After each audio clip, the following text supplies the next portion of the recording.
Hey everyone, welcome to another episode of Snackin with Steve and Skyler. I'm Skyler.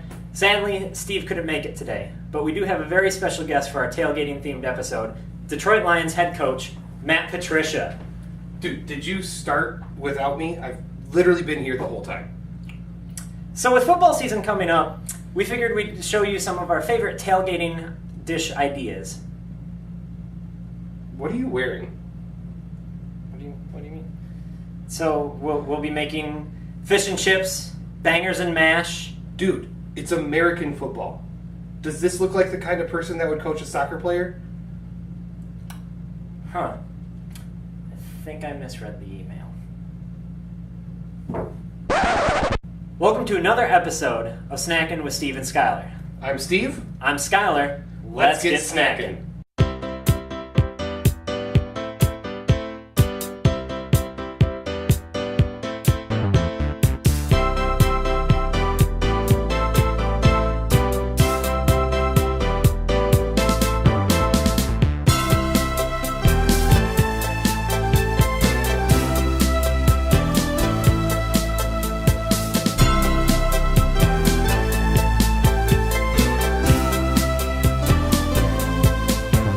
With American football getting ready to kick off shortly, we thought this was a great opportunity for us to share some of our favorite tailgating recipes with all of you.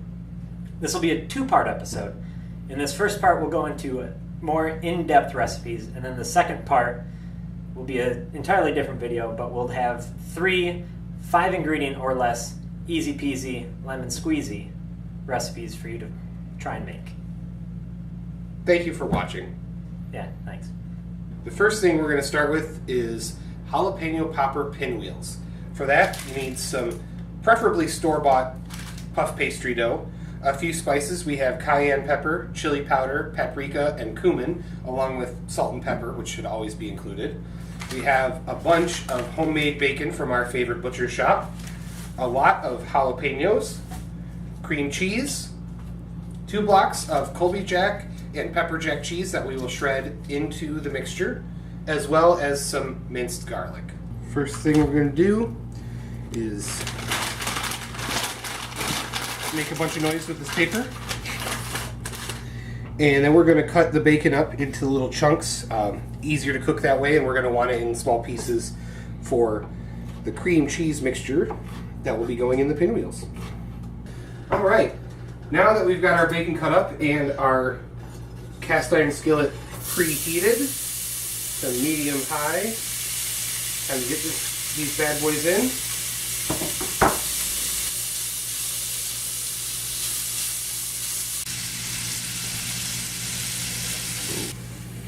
Now that the bacon is all cooked off, we are going to remove it from the pan and onto some paper towel to drain.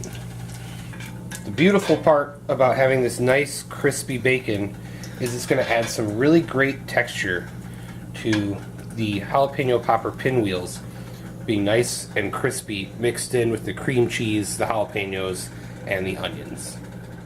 So what we're going to do here with the grill is we're going to take our jalapenos and we're going to roast them. Just slap these bad man pajamas on. Wait for them to get all nice and black and charred on all sides. Then we'll stick them back in this bowl. Wrap them with saran wrap so that way they steam and cook all the way through. We'll then scrape all the black stuff off. And then that'll go into our poppers.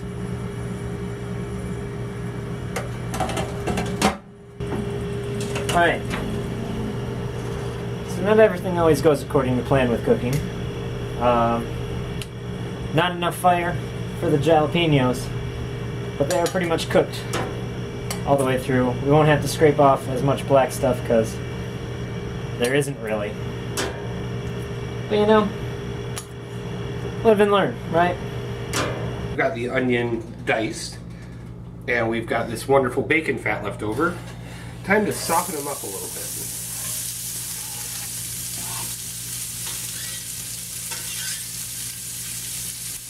Never forget to season with a little salt and freshly cracked black pepper.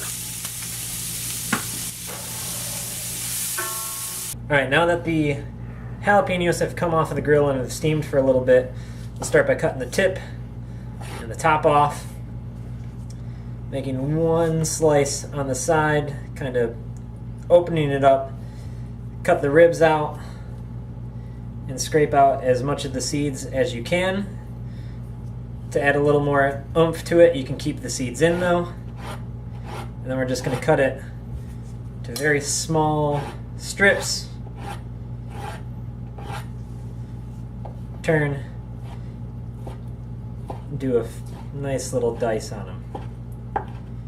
And then these can go into the bowl and be added to the cream cheese mixture with the bacon and onion for later. We're going to do some cheese grating. To add a little bit of extra pop, not too much, we've got some pepper jack cheese. And because it's my favorite kind of cheese in the world, Colby Jack cheese. So now we're going to grate about a half a cup of each type of cheese. When grating blocks of cheese, throwing it in the freezer for a little bit is actually a wonderful idea. It's a little bit harder. It's easier to not grate your knuckles into the cheese grater when the cheese is harder. Alright, I think that's a good amount. Let's see what we got. Oh, look at it, it's beautiful. So now we're to the cream cheese assembly portion. We have a pound of cream cheese, our bacon, cheese, onion and garlic combo, jalapenos, and then we have paprika, cumin, cayenne, and some chili powder.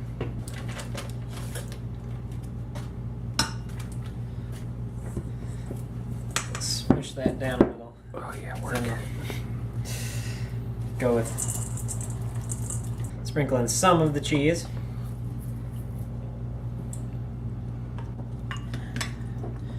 Do a 1/4 cup scoop or two, 1.5, of our onion and garlic mixture. And then a healthy dosage of our grilled jalapenos.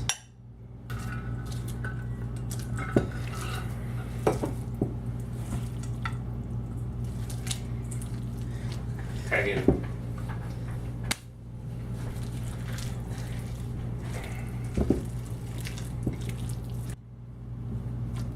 Alright, now we're going to add some paprika. Now time for some cumin. Go light on this. Very potent stuff. Cayenne pepper. Be really careful because this can make your butthole burn. And some chili powder. Now that you've got all those in,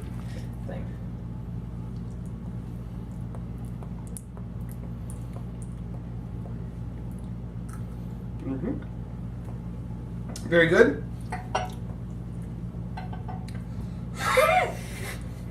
Very good. But we need some freshly cracked black pepper, which there's no such thing as too much, and some freshly cracked sea salt.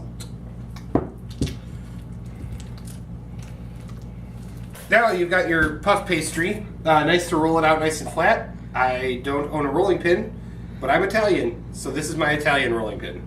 Now that we have it mostly rolled out and flat, it is time to apply the mixture.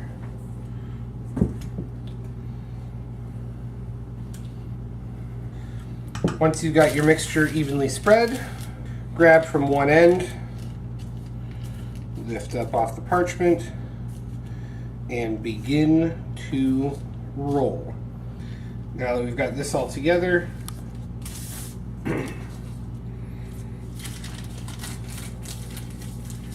use the parchment to wrap it nice and tightly and stash in the refrigerator for 15 to 20 minutes.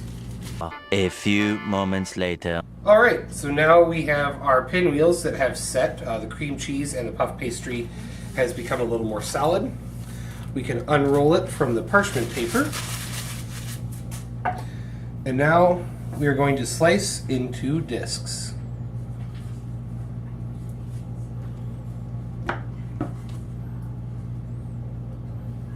And place onto a parchment-lined baking sheet. These are puff pastries, so we have to give them enough room to grow. Preheated oven. Bye, little friends. Catch you on the flip side. Also, forgot to look how long we need to cook those for. 4:25. 30 minutes. I'm going to set this timer for 25.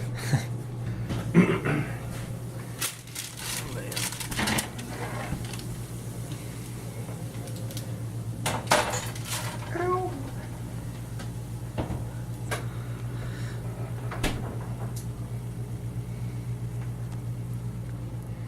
So we'll be making a ranch to go with our pinwheels. Take about half this container of mayonnaise, 1 packet of ranch seasoning. And now, what I like to do is give this a quick little mix first. That way you don't have all that seasoning going everywhere.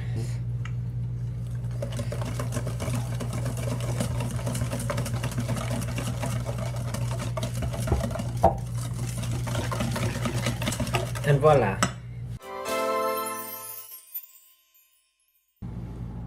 Some cayenne pepper. Some paprika. A little bit of cumin. And some pepper. And kosher salt. And then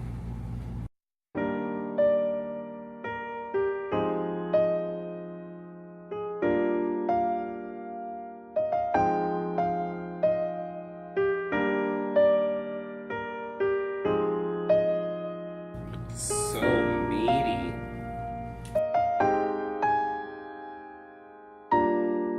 Alright, so now that you've stacked up your chicken breasts in the crock pot, just add some buffalo sauce to cook in, along with a healthy amount of minced garlic. Throw your lid on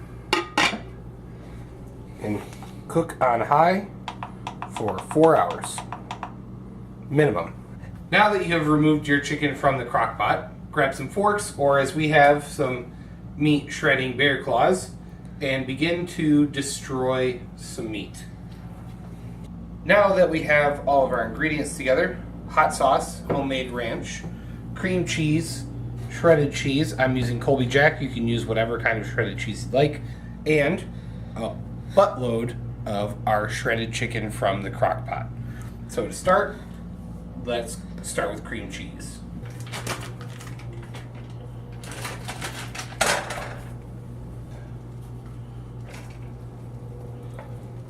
All of our shredded cheese.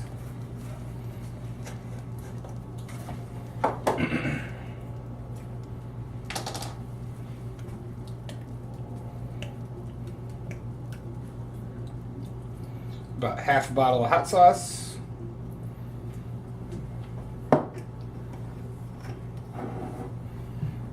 And just start mixing. When the cream cheese buffalo mixture starts to look like most things are homogenizing together, it's a good time to throw the chicken in, because you want to heat that up as well. So while the rest of the cream cheese finishes melting, you can add the chicken to warm up.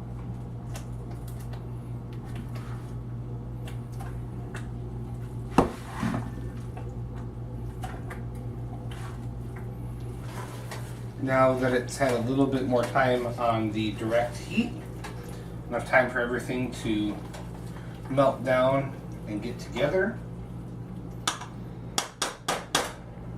it's time to add this to the crock pot. These handles are hot.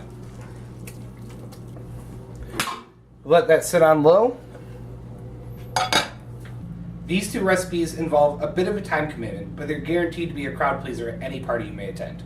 Well, these are delicious recipes. They can always be improved. So please, let us know in the comment section how you've made them your own. And until next time, keep snacking.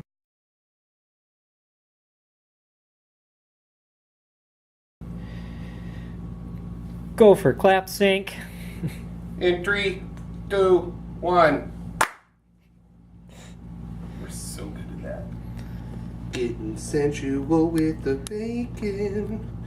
I love bacon, it's so good. I love bacon, it's so good.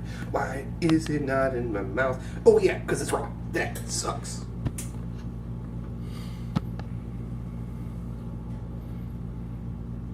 The fuck?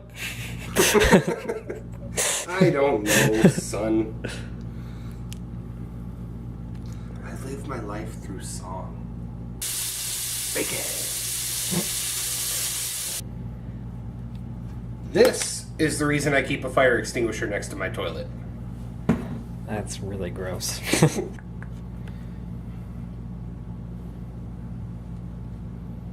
I'm really glad I'm recording right now. Went into it. That's all, folks.